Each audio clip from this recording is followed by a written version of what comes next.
this is what was life changing for me. So when I think I was around 24, and I was dating my husband at the time, and he kept trying to like push me into going to a support group. And I was kind of like, I was a little offended. Like, I've had this my whole life. I think I'm doing pretty good.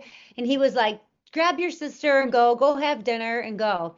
Well, when I was at the support group, they asked me that same question. And what I had said was, I go, well, my parents never really talked about it. So, Mhm. I didn't really, I don't know how I really dealt with it. They didn't really ever say anything to me. And the guy running the support group said, um, kind of said the same as you, is kind of like, oh, well, how do you feel about that? And I go, well, I actually wish they would have talked to me a little bit more about it. Mhm. I was a kid. It was really upsetting. A lot of the years I was really upset by it. And he goes, why don't you ask your parents about that? Mm. I was like, okay, I never thought of that. So I went to work on Monday, and my dad had called, and I said, Dad, I have a question for you. And he's like, yeah. And I go, well, why didn't you and mom ever talk about my alopecia? It was never talked about. What was up with that? Why didn't you ever talk about it? And he goes, oh my gosh. And this is what was life changing for me. He goes, oh my gosh, I can't believe you think that. He goes, me and mom would talk about it like every night. We'd be up all night talking about it, and your mom would be crying. And I go, Mom cried?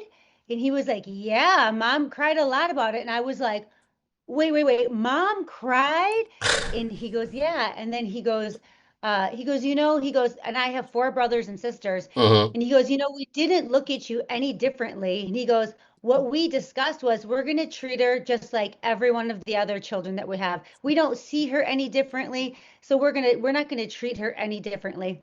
And Right. I remember, like, this sounds kind of weird, but I remember like it felt like anger was floating out of my body. And I guess I didn't realize I was like angry at my parents maybe for not talking to me ever about it. But when my dad had said that, then I kind of like that anger that I think I was holding on to kind of went away. 'Cause I think that, even though my parents tried their best and they did a great job, but I do think like as a kid, I think I really would have liked them to help me out with it a little bit more and maybe talk to me a little bit more. Even though I was, a lot like my brothers and sisters, I was actually different than them because I did, have hair loss, and I had spots, and I had children bullying me, Right. and, stuff like that. So I think I did wish that they would have, talked to me. But when my dad did say that, then I did understand where he was coming from. So I kind of see it both ways. Yeah.